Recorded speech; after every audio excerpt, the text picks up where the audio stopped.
Kurang dari 1 kali 24 jam, peristiwa pembunuhan yang menimpa Darwis, petugas dinas LHK wilayah Sukarami, Kota Palembang, yang jasadnya ditemukan di dalam selokan Jalan Letjen Harun Sohar Palembang, berhasil terungkap. Pelaku pembunuhan Darwis berhasil dibekuk unit reskrim Polsekta Sukarami di tempat persembunyiannya. Hingga kini belum ada keterangan resmi dari pihak kepolisian terkait identitas pelaku, motif pembunuhan maupun kronologi dari penangkapan.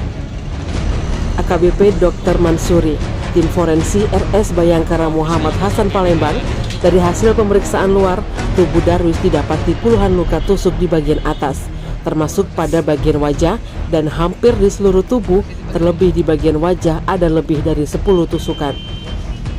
Namun dari hasil olah TKP, polisi menemukan gerobak yang dibawa diduga milik pelaku penganiayaan.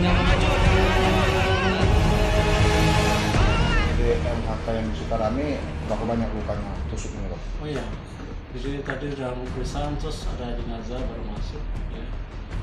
Kami lihat sesuai permintaannya pemeriksaan luar saja ya. Jadi kami lihat Di bagian mana? hampir seluruh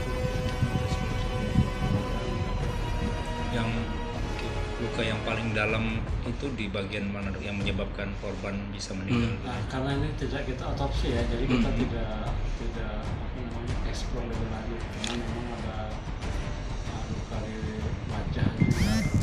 Berarti lukanya, Dok, sekitar diameter, Dok? Berapa senti, Dok? Kalau diameternya itu variasi ya. Jadi tidak Jumlah lubang yang tusukannya ada berapa, Dok? Di wajah sama dada. Banyak ya? Puluhan ada, Dok? mungkin 10 lebih 10. Ya, oke.